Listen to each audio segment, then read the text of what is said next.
শান্ত দেশ ছাড়ার আগে একটা ইন্টারভিউ করেছিলাম তার, এবং তাকে লিটনের ব্যাপারে জিজ্ঞেস করছিলাম যে লিটনকে তিনি কতখানি মিস করবেন। তিনি বলছিলেন যে লিটন তো অ্যাজ এ ব্যাটার তার তো একটা জায়গা আছেই, এবং তিনি যেই ধরনের পজিশনে ব্যাটিং করেন, যাদের সাথে ব্যাটিং করেন, যেই সময় ব্যাটিং করেন, সব কিছু মিলে তার জায়গা আছে। এবং তিনি বলছিলেন যে তিনি সবচেয়ে বেশি মিস করবেন লিটনকে তার উইকেটের পিছনে, কেননা লিটন যদি থাকেন অ্যাজ এ ক্যাপ্টেন তার অনেক সিদ্ধান্ত নিতে সহজ হয়। তিনি একটা রিভিউ নেবেন কি নেবেন না সেটা লিটন থাকলে হয়তো বা তার সাথে কমিউনিকেশনটা খুব ইজি হয়। কিংবা ধরেন আপনি কোনো একটা আপিল করেছেন কিংবা কোনো একটা ফিল্ড সেট আপ করবেন, সেটা তো আপনি লিটনের সাথে ডিসকাস করতে পারেন, বোলিং চেঞ্জও ডিসকাস করতে পারেন। আরেকটা জিনিস আছে, হ্যাঁ, যে ওভার অ্যাক্টিং কে লিয়ে 50 পয়সা কাটেंगे।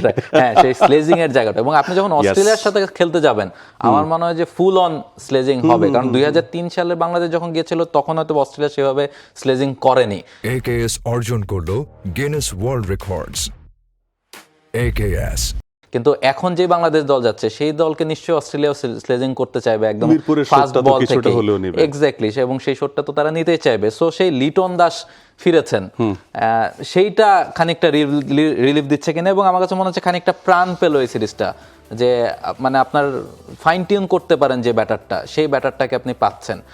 আশা করতে পারি আমরা হয়তোবা যে তিনি ফার্স্ট ম্যাচে খেলতে পারবেন, যেহেতু তাকে স্কোয়াডে ইনক্লুড করা হয়েছে। সোশ্যাল মিডিয়াতে দেখছিলাম যেখান থেকে লিটনের এই ফটোকার্ডটা গিয়েছে, এবং প্রত্যেকটা জায়গাতেই দর্শকদের রিয়াকশনটা আসলে কি দেখলাম, যে এই সিরিজ বা প্রথম ম্যাচ দেখার যে আনন্দ সেটা অনেক গুণে বেড়ে গেছে। কারণ লিটনের ইনক্লুশন ছাড়া, মানে স্পেসিফিকলি এখানে শান্ত এবং মুশফিক এই দুজনই ম্যাক্সিমাম টেস্ট ম্যাচের মেইন মোবিলাইজার ছিলেন, এবং তাদের সঙ্গে লিটন ছিলেন। সো লিটন নামটা মিসিং মানে শান্ত মুশফিকের উপর পুরোপুরি প্রেশারটা চলে আসে। বাকিরা ভালো করতে পারেন, নাও করতে পারেন, এবং সেখানে গ্রাসি উইকেট প্রথম 30 মিনিটস বা ফার্স্ট সেশনটা উইল বি ভেরি ক্রুশাল, এবং কামিন্স, হেজেলউড বা হচ্ছে স্টার্কের এগেনস্টে টপ 3 কতটুকু দাঁড়াতে পারবে সেটাও একটা কনফিউশন আছে।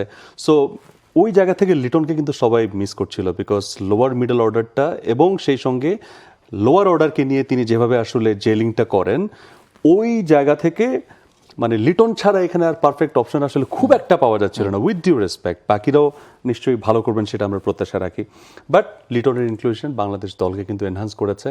তার মানে হ্যামস্ট্রিং এবং কাফে যে ধরনের প্রবলেম ছিল সেটাকে তার রিহ্যাব প্রসেস দিয়ে অনেকটাই তিনি কমপ্লিমেন্ট করে নিয়ে এসছেন। সো দেখার বিষয়। আমার মনে হয় যে 5 দিনের খেলা তো হয়তো বা টপ ইন্টেন্সিটি যদি না থাকে, ব্যাটিংয়ের পরে রেস্ট করার টাইম থাকবে, বা অস্ট্রেলিয়া যদি ব্যাটিং করে, মানে কিছুটা গ্যাপ তো তিনি পাবেন। হয়তো বা সব কিছু ক্যালকুলেট করেই তাকে আসলে ইনক্লুড করা হয়েছে 16th মেম্বার হিসেবে। এক্স্যাক্টলি, এবং এই জায়গায় দর্শকদের একটা প্রশ্ন থাকতে পারে যে তিনি তো জিম্বাবুয়েতে গিয়েছিলেন, শেষ পর্যন্ত ম্যাচ খেলতে পারেনি, ফেরত আসা হয়েছে। এই জায়গায় আমি হাবিবুল বাশার সুমনের প্রধান নির্বাচকের একটা ব্যাখ্যা শুনছিলাম যে কেন তাকে আসলে এই সময় এসে নেওয়া হলো, এবং মেডিকেল বিভাগ থেকে যেটা তাদেরকে জানানো হচ্ছে যে তিনি যে আপনি যেটা বললেন যে ইনজুরির কারণে রিহ্যাবের কাজটা চলছিল, এবং তিনি সিঙ্গাপুর গিয়েছিলেন, এবং সেখান থেকে আসার পর তার রিহ্যাবের প্রক্রিয়াটা খুব দ্রুত গতিতে ফলাফল পাচ্ছিলেন তিনি, এবং এই মুহূর্তে আজকেও তিনি মিরপুর স্টেডিয়ামে এসেছিলেন, নিজের রিহ্যাবের কাজগুলো করেছেন, এগুলো খুব দ্রুত গতিতে হচ্ছিল, এবং মনে করা হচ্ছে যে খুব দ্রুতই হয়তো বা তিনি আবার তার স্বাভাবিক জায়গাটায় আসতে পারবেন। কেন এখন দ্রুত গতিতে হচ্ছে, আগে কেন দ্রুত হয় নাই? কারণ টেস্টের রেজাল্টগুলো, রিপোর্টটা ভুল ছিল, প্রোটোকলটা ভুল ছিল।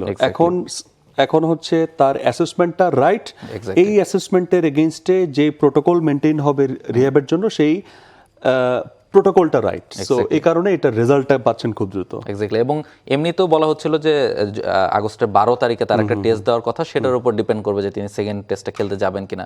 সো কাছাকাছি টাইমে যেহেতু ফার্স্ট টেস্টটা, সো তিনি দলের সাথে যোগ দিলেন। বাই চান্স তিনি যদি ফার্স্ট টেস্ট মিসও করেন, কিন্তু সেকেন্ড টেস্ট খেলবেন এটা মোটামুটি ধরে নেওয়া যাচ্ছে। সো সেই জায়গা থেকে তিনি আগেই আসলে দলের সাথে চলে যাচ্ছেন, এবং সম্ভব হলে তিনি ফার্স্ট ম্যাচটাও খেলবেন, যেটা বাংলাদেশের জন্য আসলে খুব বেশি ইম্পর্টেন্ট হতে যাচ্ছে। For more updates, subscribe to our YouTube channel and click on the bell icon. Follow us on Facebook and Instagram. Download T-Sports app to enjoy exciting games and highlights. Visit tsports.com.